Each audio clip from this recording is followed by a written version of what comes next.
Hello guys, this is Karthik. I am a student of first year at IIT Bombay.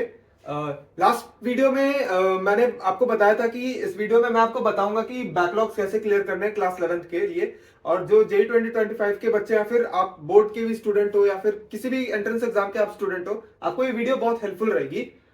तो और बच्चों ने comments में भी बहुत डाला था कि उनको बैकलॉग्स के ऊपर वीडियो चाहिए। बहुत बच्चों के बैकलॉग्स हैं और मेरे भी काफी बैकलॉग थे, काफी मतलब 3-4 चैप्टर्स बैकलॉग थे मेरे। तो मैं इस वीडियो में बताऊंगा कि बैकलॉग्स को कैसे क्लियर करते हैं।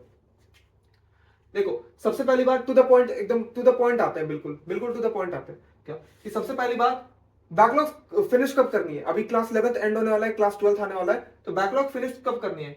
क्लास 12th के एंड में या फिर क्लास 12th के स्टार्टिंग में? भाई ऐसा नहीं होता है, आपको ना ही एंड में करना है, क्योंकि एंड कभी आएगा नहीं। आप सोचोगे एंड में करना है, वो एंड आएगा ही नहीं। आपका एग्जाम आ जाएगा, आपको पता भी नहीं चलेगा। जनवरी में जो आपके सीनियर भैया अभी जिनका एग्जाम हुआ ना, उनसे पूछ लो टाइम कितना जल्दी निकलता है क्लास 12th का। और फर्स्ट में करोगे क्लास 12 छोड़ करके? नहीं, ये भी नहीं करना। मैं बताता हूं क्या करना है। जो आपका रनिंग चैप्टर है वो चलने दो, उसके साथ छेड़खानी नहीं करना, कभी नहीं करना। नहीं तो आप क्या करोगे कि आप सोचोगे कि लेट्स से अभी चैप्टर 9 चल रहा है तो और आपका चैप्टर 6 बैकलॉग है, तो आप सोचोगे चैप्टर 9 को छोड़ करके चैप्टर 6 कर लेते हैं। और फिर बाद में चैप्टर 10 पर जाओगे तो आप सोचोगे चैप्टर 9 कर लेते हैं। तो ऐसे बैकलॉग बनते रहेंगे, आपको ये नहीं करना है। रनिंग चैप्टर जो है उनको चलने देना है, उनको नहीं छेड़ना है।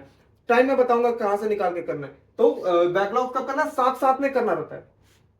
सेकंड, तो पहले आपके पास आपको पता होना चाहिए कि आपके कौन कौन से चैप्टर के बैकलॉग्स हैं। अगर आपको इतना ही पता है ना भाई, बहुत आगे हो, बाकी दुनिया से बहुत आगे हो, बिलीव में बहुत आगे हो, जब तक आपको ये पता है कि आपके कौन कौन से चैप्टर के बैकलॉग है। क्योंकि बाकी दुनिया को, बाकी बच्चों को लगता है कि यार उनके इस चैप्टर में बैकलॉग नहीं पूरा आता है, लेकिन जब एग्जाम में वो उस चैप्टर में से क्वेश्चन आता है तो वो कर नहीं पाते।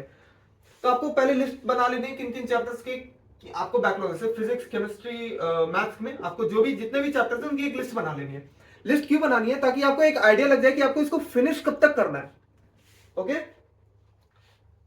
थर्ड, बैकलॉग को फिनिश करते वक्त आपको एक चीज का ध्यान रखना है, क्या कि आपको कोई भी टॉपिक में एकदम महारत हासिल नहीं करनी होती है। ऐसा नहीं होता है कि आपको जैसे लेट से आपका रोटेशन में बैकलॉग है, आप उसको ऐसा क्लियर कर रहे हो कि जैसे जे एडवांस के क्वेश्चन निकल जाए। ऐसा नहीं करना होता यार। केवल बेसिक्स जान लो, इतना भी बहुत है। मैं आपको एक ग्राफ बताता हूं, आपको समझ में आएगा कि मैं बोल क्या रहा हूं।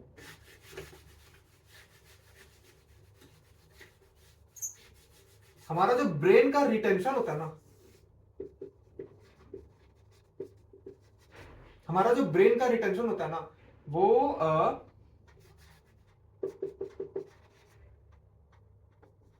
जो ब्रेन का रिटेंशन होता है किसी भी चीज को याद रखने के लिए, जैसे कि मान लो आपको वेक्टर्स में या फिर वेक्टर्स छोड़ो, आपको रोटेशन में बहुत बड़ा बैकलॉग है, आपको नहीं आता है। और एक बच्चा है जिसको बहुत आता है रोटेशन बहुत अच्छे से, और उसने जे एडवांस लेवल की क्वेश्चन प्रैक्टिस कर रखी है। तो होता क्या ना, लेट्स से जे एडवांस का लेवल है, ये जे मेंस का लेवल है, ये बोर्ड्स का लेवल है। हालांकि जे मेंस और बोर्ड्स तो लगभग आजकल सिमिलर ही आते हैं, मैं इधर ही मान देता हूँ, बोर्ड्स का लेवल है। तो अगर किसी बच्चे ने लेट्स से अगर उसका रोटेशन यहाँ पे स्टार्ट हुआ है और उसने बहुत अच्छे से प्रैक्टिस करके रोटेशन को पूरा मास्टरी कर लिया है, तो टाइम के साथ वो फेड होता जाएगा, फेड होता जाता है। लेट्स से कि और फिर उसने एक और बार रिवीजन कर लिया यहाँ पे रोटेशन का, यहाँ पर कर लिया उसने, तो वो टाइम के साथ फेड होता जाता है। तो उसको बार बार रिवाइज करने की जरूरत पड़ती है, उसको वो टॉपिक वापस ऊपर लेकर जाने के लिए, वापस ऊपर लेकर जाने के लिए। तो आप क्या कर रहे हो कि आपको ऐसा नहीं बिल्कुल कि जे एडवांस के लेवल पे बिल्कुल मास्टरी कर लेने, हम वो भी करेंगे। वो जब जे मेंस हमारा हो जाएगा तब उस समय बहुत टाइम मिलेगा, हम उसमें जब हमारे पास सारे चैप्टर्स कंप्लीट हो जाएंगे तो हमें टाइम मिलेगा, हम चीजों को जे एडवांस के लेवल पर जाएंगे। आपको अभी एक चीज बस याद रखनी है कि सारे चैप्टर जो आपके जे मेन के लेवल में हो चुके हो, जे मेंस के आपके क्वेश्चन नहीं छूटने चाहिए। तो अगर आप लेट्स से 12th में हो और आपको रोटेशन स्टार्ट करने जा रहे हो अपना बैकलॉग कंप्लीट करने के लिए, तो हो सकता है आप जे मेंस या फिर उससे थोड़ा सा ही ऊपर के लेवल में अगर टच करो ना, तो वो भी अच्छी बात है। ऐसा ऐसा कोई इसमें कोई गलत नहीं है। और बिलीव में, और अगर आप 12th के एंड में अगर आप ये बोल पा रहे हो ना आपको सारे चैप्टर जे मेन के लेवल पर आते हैं, भाई ये बहुत बड़ी बात होती है। सारे चैप्टर जे मेन के लेवल पर आते हैं ना भाई, ये बहुत बड़ी बात होती है। बहुतों के तो ये भी कंप्लीट नहीं होते हैं। जे मेन के लेवल पे सारे चैप्टर है ना 12th के एंड तक, मतलब जब आपका जेई हो रहा होगा तो दिसंबर तक, ये बहुत बड़ी बात होती है। हमें ये अचीव करना है। तो आप ध्यान कर रखो कि सबसे पहले तो सारे टॉपिक्स के बेसिक्स आना चाहिए। ऐसा नहीं है कि कोई बहुत बड़ा महारत हासिल कर रहे हो किसी भी चैप्टर में, और ऐसा नहीं करना है किसी चैप्टर को बहुत ज्यादा टाइम दे देना। हो सकता है कि आप रोटेशन को बहुत ज्यादा टाइम दे रहे हो और एसएचएम से कोई बहुत छोटा सा क्वेश्चन आ गया और आपका वो आपने वो टॉपिक पढ़ा ही नहीं, तो ये लॉस है ना आपके लिए। तो अभी क्या कोशिश करना है, अभी टाइम है, अच्छा खासा टाइम है, 1 साल का टाइम है। आपको कोशिश क्या करना है कि सारे चैप्टर्स को जेईई मेंस के लेवल पर लेकर के आना है, कैसे भी लेकर के आना है। महारत हासिल नहीं करना है, बाद में करेंगे, उसका भी टाइम आएगा।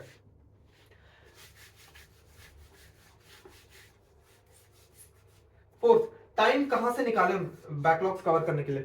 तो देखो यार, अभी मैं अज्यूम कर रहा हूं कि अगर आपके एक्स आवर्स के कोचिंग होते हैं तो आप उसका 1.5x जो है आप सेल्फ स्टडी करते हो, ठीक है। लेट्स से कि आपके 4 आवर्स की कोचिंग होते हैं, जनरली 4 आवर्स के होते हैं, 4 आवर्स के होते हैं। अगर 6 आवर्स के होते होंगे तो डेफिनेटली आपको कोचिंग में सेल्फ स्टडी वाली भी चीजें दी जाती होंगी, ओके।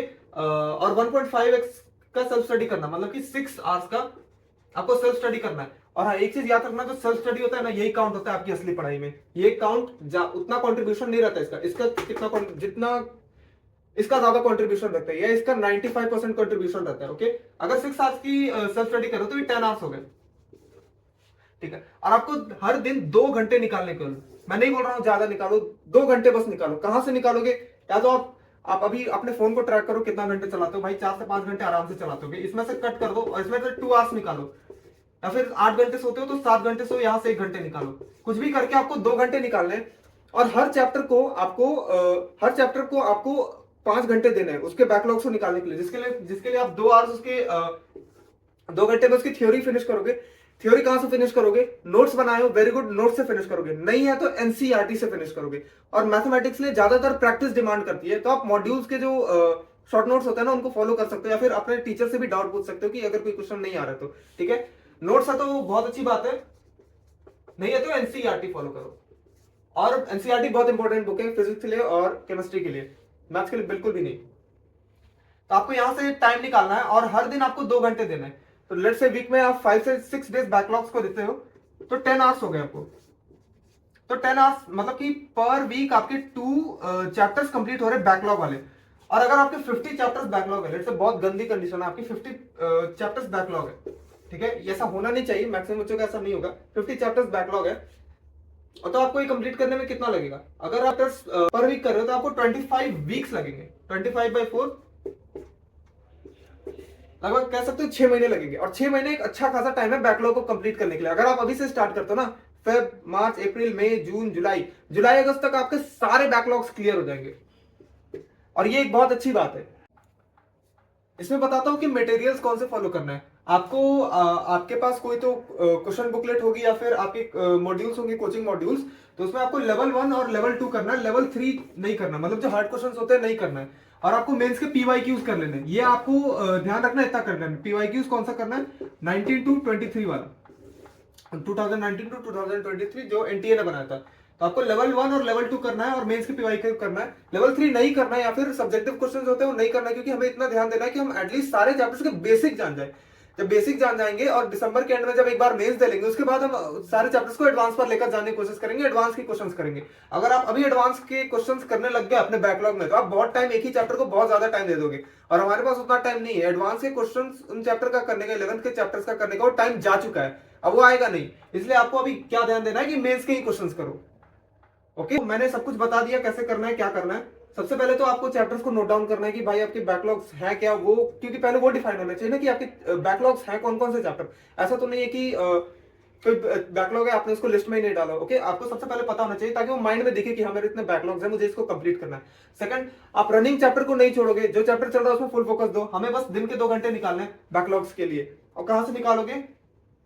फोन कम यूज करो, 1 घंटे नींद कम ले लो, और लेकिन बैकलॉग्स के लिए टाइम निकालो। 6 to 7 आवर्स का स्लीप इनफ होता है, मेरे हिसाब से। फोर्थ पॉइंट क्या, कि आपको किसी भी चैप्टर को बहुत बड़े लेवल पर मास्टरी नहीं करनी है, जस्ट इतना इंश्योर करना है कि बेसिक्स आते हैं उसको। अगर बेसिक्स आते हैं ना, माइंड में वो रिटेन रहेंगे ना, तो बहुत अच्छी बात है। हमें एडवांस में लॉन्ग रन में काम आएगा वो। अगर बेसिक्स आते हैं तो लॉन्ग रन में काम आएगा वो। तो बेसिक्स आने चाहिए। ऐसा नहीं करना है कि बहुत बहुत ज्यादा आ रहा है किसी चैप्टर का, बहुत ज्यादा अच्छे से पढ़ रहे हो, ये रनिंग चैप्टर को कॉम्प्रोमाइज करके नहीं, वो नहीं करना है, केवल बेसिक्स आना चाहिए, ओके। तो ये हो गई आपकी बैकलॉग की स्ट्रेटजी। अब बिलीव मी, यही करना होता है यार, इससे ज्यादा कुछ नहीं करना होता है। केवल एग्जीक्यूशन पे ध्यान दो चीजों को। आप में से जितने बच्चे देख रहे हो ना वीडियो, मुझे गारंटी मैं ये बोल सकता हूं कि जो 95 बच्चे होंगे ना, वो एग्जीक्यूट करेंगे ही नहीं।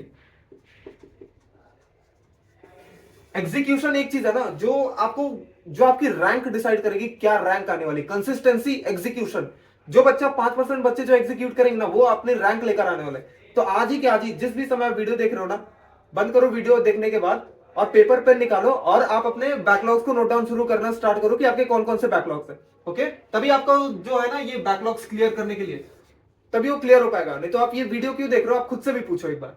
ओके, तो वीडियो को एंड करते हैं। मुझे ये बताना था कि बैकलॉग्स कैसे कंप्लीट करते हैं क्लास 11th के लिए। तब तक के लिए have a good day, bye bye.